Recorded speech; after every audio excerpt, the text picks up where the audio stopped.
আরেকটা কথা না বললেই নয়, যেহেতু আমি মিম্বারে বসে আছি, আল্লাহ রাব্বুল আলামিন আমাকে জিজ্ঞেস করবেন। প্রথমে আমি বলে দিয়েছি, প্রত্যেক ব্যক্তিকে আল্লাহ তাআলা জিজ্ঞেস করবেন তার হকের ব্যাপারে, তার দায়িত্বের ব্যাপারে। এই জন্য ভয়টাই আল্লাহকে করতেছি, দুনিয়ার মানুষকে না। এবং আমার এই সংক্ষিপ্ত কথার পুরো দায়িত্ব আমার, আপনারা কেউ না। আজকে আমাদের বাংলাদেশের যে অবস্থা, যে পরিস্থিতি, যে সহিংস অবস্থা আমরা দেখছি, এটা আমরা কেউ চাই না। আমরা বাংলাদেশের শান্তিপূর্ণ মানুষ, আমরা পরস্পর আন্তরিকতার সাথে, পরস্পর ভালোবাসার সাথে আমরা বাঁচতে চাই। শান্তিপূর্ণ অবস্থান আমরা চাই। আমরা জুলুম চাই না, আমরা সহিংসতা চাই না, আমরা ধ্বংসলীলা দেখতে চাই না। এটা হলো আমাদের প্রত্যেকটা শান্তিপ্রিয়, দেশপ্রেমিক, মুক্তিযোদ্ধার চেতনায় উদ্ভূত প্রত্যেকটা মানুষের দাবি। এই জন্য এই পরিস্থিতির আমরা অবসান চাই যত দ্রুত সম্ভব।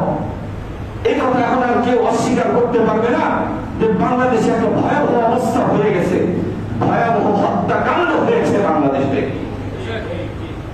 এটা আমার আপনার কথা না, আজকে সরকার প্রধান এটা স্বীকার করেছেন।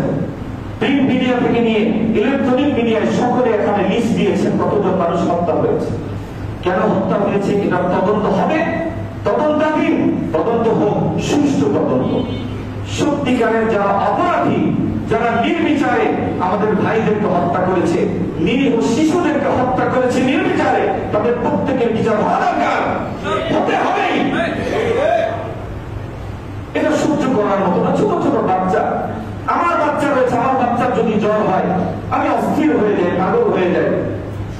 অনেকের বাচ্চা আছে কঠিন রোগে আক্রান্ত, চিকিৎসার জন্য অনেক অর্থের দরকার।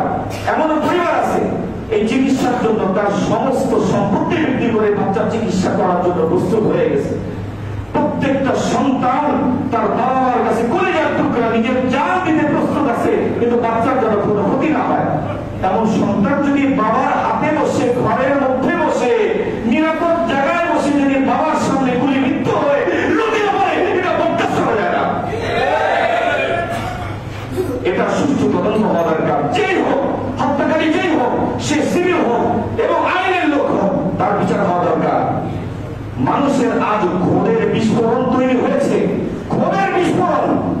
দীর্ঘদিন ধরে মানুষ ঘোর পুঞ্জীভূত করে রেখেছে, সঞ্জীভূত করে রেখেছে, আর সহ্য করতে পারছে না।